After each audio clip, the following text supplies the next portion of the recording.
पुराणों के अनुसार ब्रह्मादेव ने खुद को 2 रूपों में विभाजित करके मनु और शतरूपा की रचना की। मनु संसार के प्रथम पुरुष और शतरूपा प्रथम महिला एवं एक सिद्ध योगिनी थी।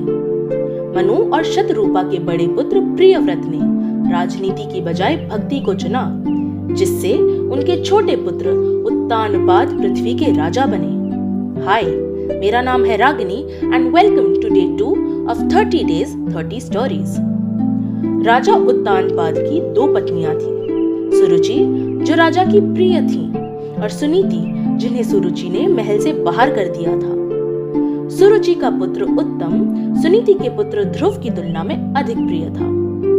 एक दिन 5 वर्षीय ध्रुव ने अपने पिता की गोद में बैठने की कोशिश की तो सुरुचि ने उसे रोकते हुए ताना मारा, गोद में या सिंहासन पर। रानी ने ध्रुव से कहा, सिंहासन की इच्छा मत करो, यह सभी के लिए नहीं है। ध्रुव ने अपने पिता की ओर देखा, लेकिन वे मौन रहे। आहत ध्रुव अपनी माँ सुनीति के पास जाकर रोने लगा और घटना बताई। सुनीति की आंखों से एक आंसू टपका, जिसे पोंछते हुए उन्होंने ध्रुव को समझाया कि भाग्य को बदलना किसी के हाथ में नहीं होता, और यह भी बताया कि वह उनकी कोख से जन्मा है, इसीलिए माँ का दुख उसके हिस्से में आएगा। सुनीति ने ध्रुव के आंसू पोंछते हुए कहा कि सब कुछ भगवान विष्णु की इच्छा से होता है। वे सुरुचि और उत्तम से प्रसन्न हैं, इसीलिए उन्हें सुख मिला। ध्रुव के आंसू रुक गए और उसकी आंखों में एक नई चमक आ गई। उसे एहसास हुआ कि भगवान विष्णु उन्हें आशीर्वाद देते हैं जो उन्हें प्रसन्न करते हैं। उसने ठान लिया कि वह अगले जन्म में नहीं बल्कि इसी जन्म में भगवान विष्णु को प्रसन्न करेगा। जब सुनीति ने यह बात एक 5 साल के बालक से सुनी तो उन्हें डर लगा कि उनका बेटा सिंहासन या सुरुचि से बदला न मांगे। लेकिन ध्रुव ने कहा कि वह कुछ क्षणिक नहीं बल्कि ऐसा वरदान प्राप्त करना चाहता है जो सबसे अलग है। रानी अपने बच्चे के शब्दों पर विश्वास नहीं कर पा रही थी। उन्हें अपने बच्चे को खो देने का डर था, जिस कारण उन्होंने ध्रुव को रोकने की बड़ी कोशिश की, लेकिन ध्रुव अड़िग रहा। माँ से भगवान को प्रसन्न करने का कोई उपाय न मिलने पर ध्रुव ने उनसे आशीर्वाद लिया और वन की ओर प्रस्थान करा। वन में ध्रुव 7 ऋषियों से मिला और भगवान को प्रसन्न करने का उपाय पूछा। उन्होंने भी ध्रुव को रोकने की कोशिश की, लेकिन दृढ़ता ने उन्हें हैरान कर दिया। अंत में उन्होंने बताया कि विष्णु को प्रसन्न करने का तरीका कठोर तपस्या करना है। ध्रुव ने ध्यान करना शुरू करा। दिन गुजरने लगे, उसका शरीर थकने लगा, उसका हौसला गिरने लगा, लेकिन प्राकृतिक तत्वों ने उसकी महान साधना को पहचाना था। तभी एक साधु आ पहुंचे, भगवा वस्त्र में लिपटे, हाथ में वीणा और खरताल लिए हुए। ध्रुव उन्हें सम्मान देने उठा और साधु ने उसके माथे पर हाथ रखा। वह साधु कोई और नहीं भगवान नारद थे। साधु ने उसे आशीर्वाद दिया और बताया कि वह सही मंत्र जाप करके जल्दी विष्णु को प्रसन्न कर सकता है। साधु ने उसे 12 अक्षरों वाला एक मंत्र सिखाया और ध्रुव ने उसका अनुसरण किया। ओम नमो भगवते वासुदेवाय, ओम नमो भगवते वासुदेवाय, ओम नमो भगवते वासुदेवाय, ओम नमो भगवते वासुदेवाय। मंत्र उसके मुंह से निरंतर निकलता गया। उसे एक अनोखी ऊर्जा का एहसास हुआ।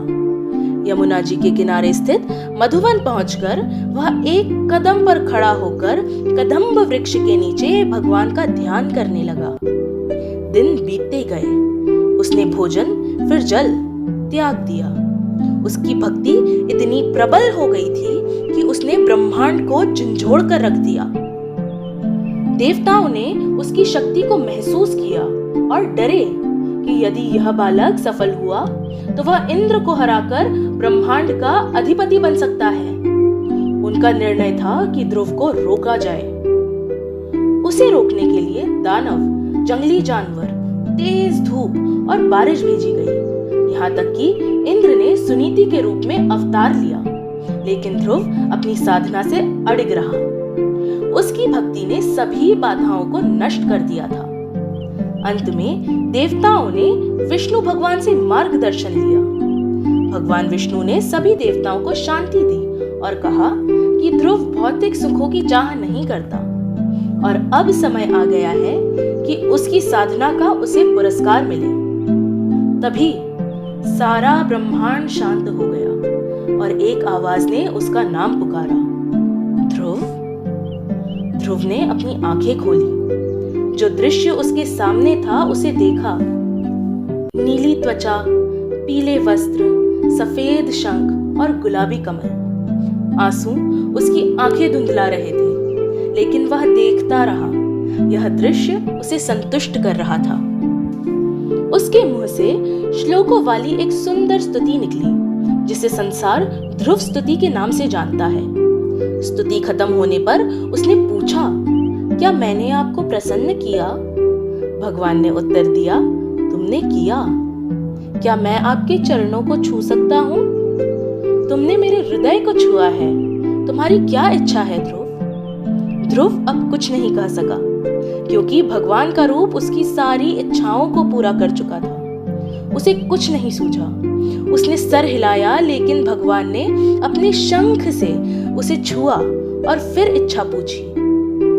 ध्रुव अपनी इच्छा ठुकराने ही वाला था जब उसे सुरुचि द्वारा कहे शब्द याद आ गए, उच्चतम स्थान सभी के लिए नहीं होता। भगवान ने आकाश की ओर इशारा किया और ध्रुव से कहा कि उसे अपने राज्य लौट जाना चाहिए। जब उसका समय आएगा तो भगवान उसे ब्रह्मांड के सर्वोच्च स्थान पर स्थान देंगे, जो सारी सृष्टि से ऊंचा होगा। वहां वह एक तारे की तरह चमकेगा, सबसे उज्जवल तारा, स्थिर और अडिग। लोग उसे श्रद्धा से देखेंगे और वह अंधकार में सबका मार्गदर्शन करेगा। सभी उसे ध्रुव तारा कहेंगे। मॉडर्न साइंस में इस तारे का नाम अल्फा अर्से माइनोरिस या पोलराइस है। आम भाषा में इसे नॉर्थ स्टार या पोल स्टार भी कहते हैं। कॉन्स्टेलेशन अर्सा माइनर का यह सबसे उज्जवल तारा है। अगर ध्रुव की भक्ति ने आपको प्रभावित करा और यह कहानी आपको पसंद आई तो प्लीज लाइक एंड शेयर करना ना भूलें।